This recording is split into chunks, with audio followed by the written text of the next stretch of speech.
The best putters in the world get 4 things right when they make putts: a perfect setup, a perfect stroke, a perfect speed, and a perfect direction. Seymour's patented and proven rifle scope technology putting system helps golfers improve all 4 areas. Here's how. First, get in a comfortable posture. Square the face to the target line using the putter's alignment line. Then hide the red dot. Doing these 3 things will set you up in an optimal stance, square to the putter, square to the target line, and with your head, shoulders, hips, and hands in alignment. Now you're locked onto the target, like radar, free to putt with confidence the same way every time. Take your game to the next level by becoming a great putter with a Seymour.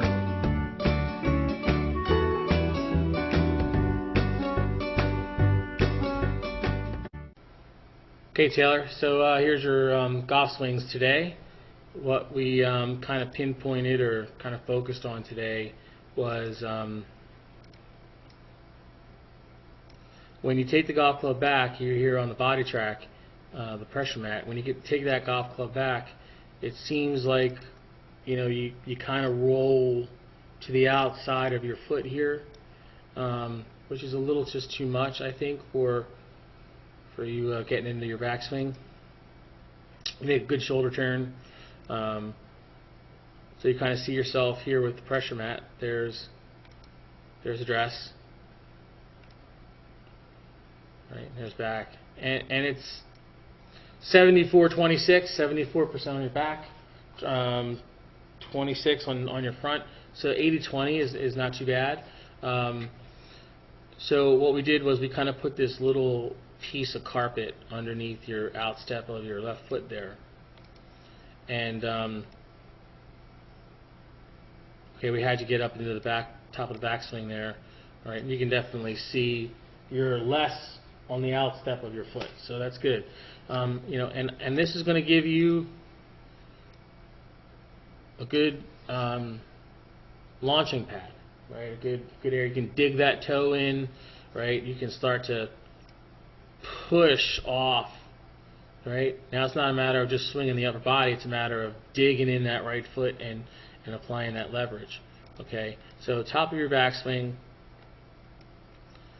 All right, let's put you on the beginning swing, the first swing. So there's impact, 70-30, 67-33.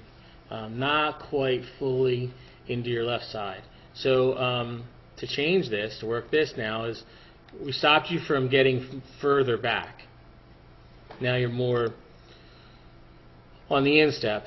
We have to get you more on your front side. So we did a reach drill. So we put the golf ball off your left foot. And we just had you hit golf balls about 10-15 shots. Okay. Now you see this.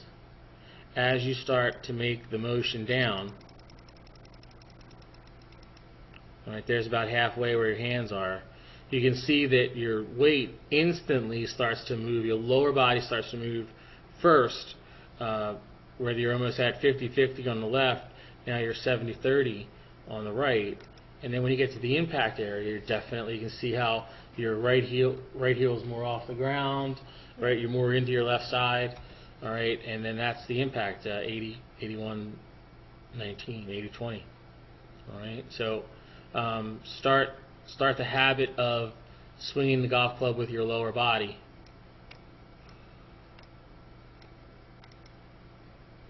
All right, see, you're more on your left side there. Yeah. Right, you can see how you're a little more straight up and down. Right, rather than still hanging back a little bit. All right. Good work today. Rory McIlroy is only 5'9", 161 pounds. But in the U.S. Open, he bombed his drives an average of over 310 yards. Our question is, how does a golfer Rory's size get so much length off the tee?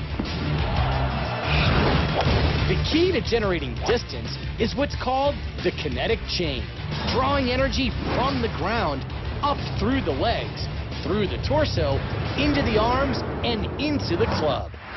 And in the middle of that kinetic chain is a critical link, the hips.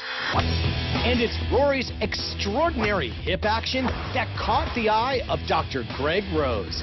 At the Titleist Performance Institute, Dr. Rose has worked with many of the world's best golfers, including Rory, using technology to analyze aspects of the golf swing that are difficult to see with the naked eye. Rory's got that beautiful tempo, but as he comes through impact, all of a sudden something very different happens, which makes a lot of us sports science guys look at this and go, wow, what's going on there? If we look at hip speed, most amateurs are around 300 to 350 degrees per second. That's how fast they're rotating. Most tour players are around 550 degrees. Rory gets to this amazing 720 degrees per second on the downswing. What's truly remarkable about Rory's hip acceleration is that it has another gear, reverse. So if I'm looking at anatomy, you got to understand your abdominals, they run diagonally. Those are called your oblique abdominals. They start on your rib cage and they run down to your pelvis. So imagine it's like a rubber band attached to either side, and as that rubber band is contracting, it's going to grab both sides and pull them closer together. So in Rory's case, those abdominals fire so hard, it actually takes his lower body and it actually spins in the opposite direction. Right there, it's actually moving 377 degrees per second the opposite direction, which is just crazy. In other words, for a split second, Rory's hips actually move backward faster than most golfers ever move their hips forward.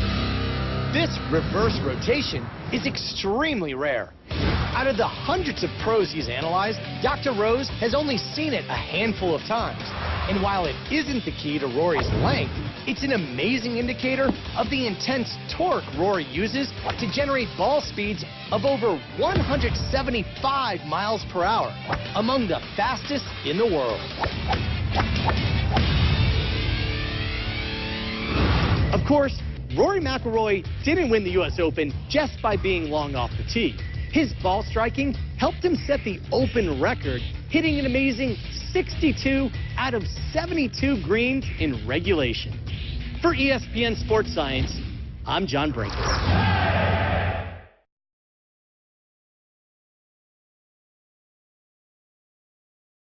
Well, the most important thing in a golf swing to me is the movement of the lower body from the top of the swing. And if you don't mind, I'll demonstrate. First off, you start down below with your knees and your hips. At the top of the swing, you move the lower part of your body, not your shoulders, the lower part of your body, letting your arms and hands follow, bringing you into position to hit. But this is the first movement there. Then you release at the bottom. Most people do it entirely opposite. They rotate their shoulders first instead of their lower body. As a result, they come across the ball and hit the outside of the ball instead of the back of it. If you don't mind, I'll hit a ball, and the first thing to watch is what starts first from the top of the swing.